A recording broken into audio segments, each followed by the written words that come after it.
Selamat sore, masih bersama saya Kang Abdul DOD dan DOE.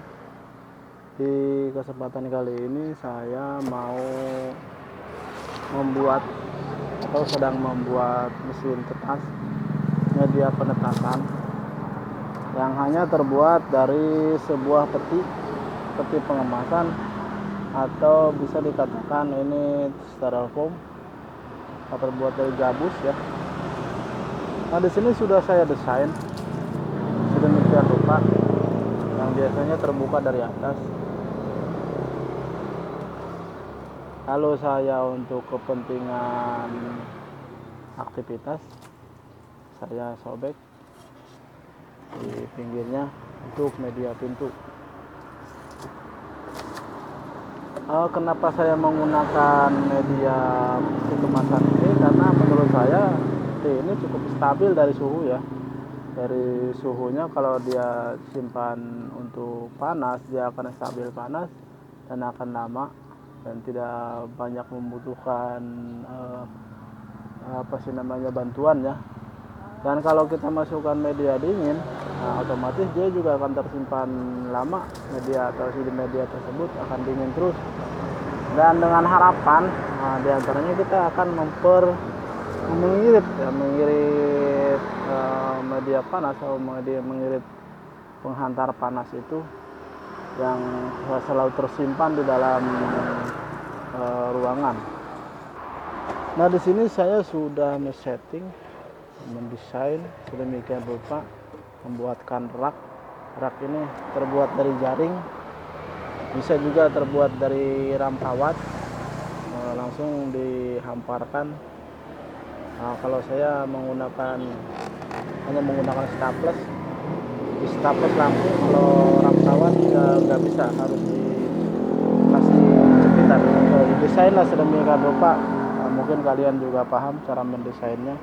Dan di dalam ruangan ini hanya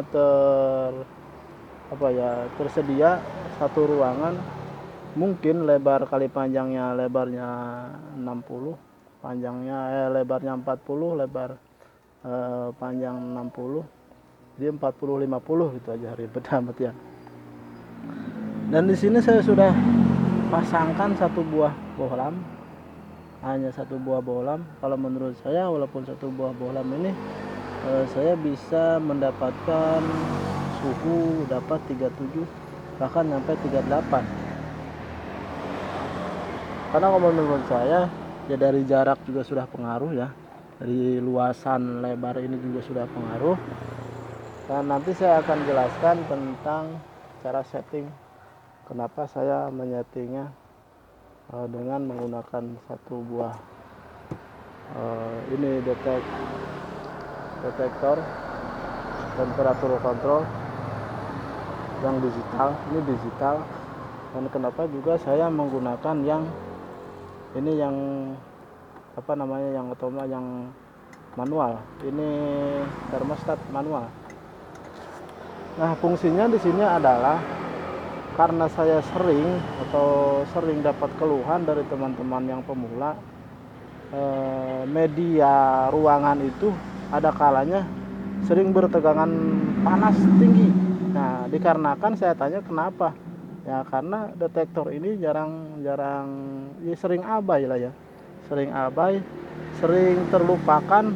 Ada kalanya dia terjepit oleh telur, ada kalanya juga sering masuk ke dalam dalam sela-sela ini, masuk ke air. Dia otomatis yang terdeteksi itu hawa dingin. Nah, kalau hawa dingin terdeteksi terus ya, otomatis yang lampu itu akan menyala terus, ruangan akan panas terus. Nah, diantaranya itu makanya saya menghambatnya ruangan ini dengan media si termostat kapsul, dengan harapan ruangan ini kalau terlalu panas karena tidak terdeteksi oleh detektor ini, nah kalau terlalu panas otomatis kapsul ini akan membengkak, memuai, mendorong satu switch yang di belakang sana dan memutus arus listrik. Nah, kalau arus listrik sudah terputus ya, otomatis ruangan ini akan terhenti hawa panasnya. Dan bagaimana cara untuk men-settingnya? Nah, di sini saya jelaskan sedikit. Harus langsung ya. Nah di sini ada warna kuning dan warna hitam, ini langsung teraliri langsung ke media bohlam atau langsung disambungkan ke gantungan. Itu langsung dua-duanya ke gantungan itu tanpa dihambat. Dan untuk detektor langsung harus bersentuhan dengan si telur ini wajib. Dan si ini ini input yang merah dan hitam itu input, berarti langsung terhubung ke soket atau ke colokan.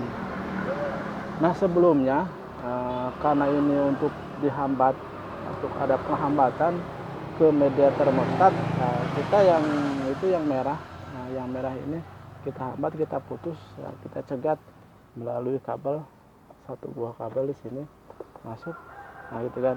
Nah disitulah jadi akan terjadi arus listrik yang terputus karena terhambat oleh si switch yang didorong oleh si media kapsul tersebut. Selanjutnya untuk mengsetting, kita mau setting atau kita harus mengenal ya, kita sedang berada di titik suhu berapa, ini masih menyala. Saya harus mendapatkan suhu di atas rata-rata, ini di atas rata-rata 37 ini harus berhenti, 37 ini harus stop gitu ya. Dan kalau mau nyala lagi saya harus mendapatkan suhu sekitar ruangan ini atau detektor ini ya, mendapatkan suhu sekitar 36. Oke, kita tekan ini 36, tekan lama, dia akan berkedip-kedip, dia tanggal 36 dia 36 itu titik terendah kalau dia harus menyala lagi. Nah ini untuk titik tertinggi detektor yang memang mendeteksi hawa panas yang berada di dalam 37. Namun ada kalanya penetas pemula itu ada sering kesalahan ya. Seharusnya detektor ini tidak didesain untuk 37 atau 38, karena kalau menurut saya cangkang telur kalau 37 atau 38 itu terlalu panas. Harusnya kalau ruangan, kalau ruangan 37 atau 38 boleh.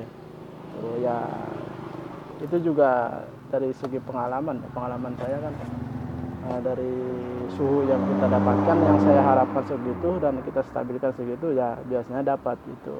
Dan untuk para pemula juga harus belajar dari situ, belajar untuk mengatur suhu, seberapa sebenarnya suhu yang didapat untuk mesin yang di dalam ruangan mesin itu ya. Lalu untuk mengoperasikannya, dari video-video yang lalu sudah saya jelaskan cara mengoperasikannya. Saya menggunakan 4 kali pembalikan dan cara pengelapan untuk media penambahan